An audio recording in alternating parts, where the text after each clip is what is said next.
preface what I'm saying by two things. One is that I've probably been a social activist since the 70s, and I've been a chief exec of charities, note the word charities, since the mid-80s. And I would say that none of those charities have been dependent on philanthropic giving and grants. They have all generated income through other means. And I say that because I'm old and ugly and a bit cross, and I think that some of the ways that we're talking about the new economy are emperor's new clothes. They're new ways of describing things that we have done for generations but have failed to give power to. And I'm as confused by definitions of social economy as I have been confused by social and government policy, social policy definition of my ethnicity in terms of black, Beamer, BAME, whatever. So I want to say that because it impacts on my comments. I don't think we do have a new economy.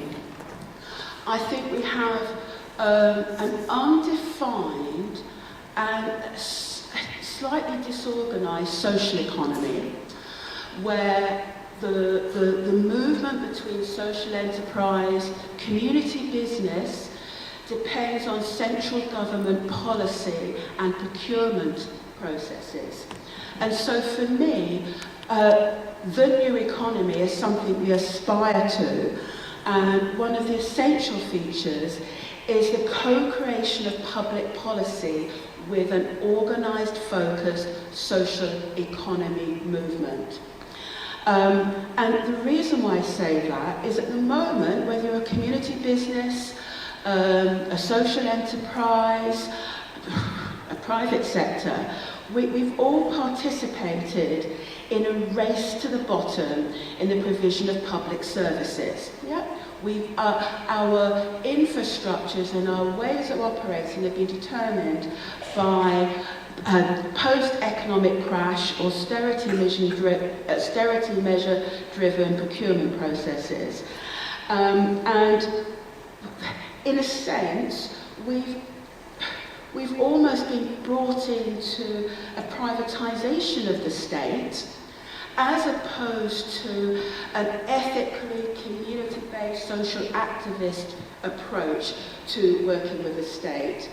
And I think we've also accepted, and I'm including my own practice, the transfer of risk from the state to individuals in our communities. So for me, a new economy requires that co-creation with an organised social economy.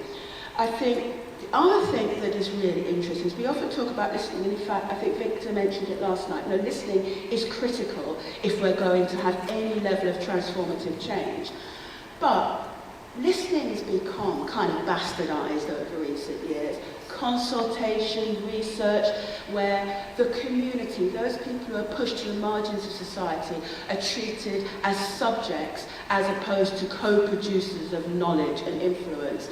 And so I would throw out a new economy has to include a new approach to radical listening, so that the transformative processes that we take place in protect humans and the environment, and we treat our communities less as consumers of services, which I think at worst is what some social enterprises and community businesses and co-ops have done traditionally in terms of where they've been not working well.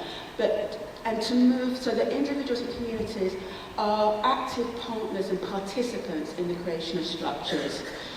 I think that we also need research, and I'll talk about convivial research, so research where the communities are not subjects, but they are participants again. We don't know what works, we don't know what the appropriate legal infrastructures are, we've been playing around with that, and most of them are a bit unwieldy.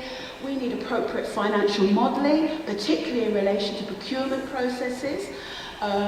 We need to challenge the hierarchy that exists between the hyper-local, the neighbourhood, the localism agenda, when actually, when it comes to social policy, those What works on a local level is anecdotal. It's not driving policy change at a central level, and therefore not influencing the way that money is brought down into communities. I also think, and this is a bit, that if we're going to have a new economy in which, a social economy is an integral key player and not a subjugated player, we need to look at issues around debt amnesties, where previous social investment policies have absolutely restricted the ability of particularly organisations where there have been community asset transfers, etc., to engage proactively in the creation of economy. We need to deal with poorly constructed social investment projects, and we need to be able to facilitate, with a new thinking about investment, how we grow our own teams, our own communities, so that they are able to participate fully as social economy actors. I'm nearly finished, I'm sorry. We've really got to stop playing around with erroneous titles. I don't care whether I'm a social enterprise, a community business, I really don't care. Yeah? But I want to know what the charter is for being an actor in a social economy, yeah? And I want to know what the tax breaks are, what the infrastructure, what the modelling is. Because at the moment, the only difference seems to be, if you're a community business, maybe there is more involvement in individuals in the community in the ownership of the business, yeah? But I'm not sure if that's accurate. So, and I'm on a community business panel and have been described as a social entrepreneur. And I think the final thing I would say is there is some really exciting work going on in the Global Forum. Yeah? There's some very exciting rethinking about the role of the social economy in Asia.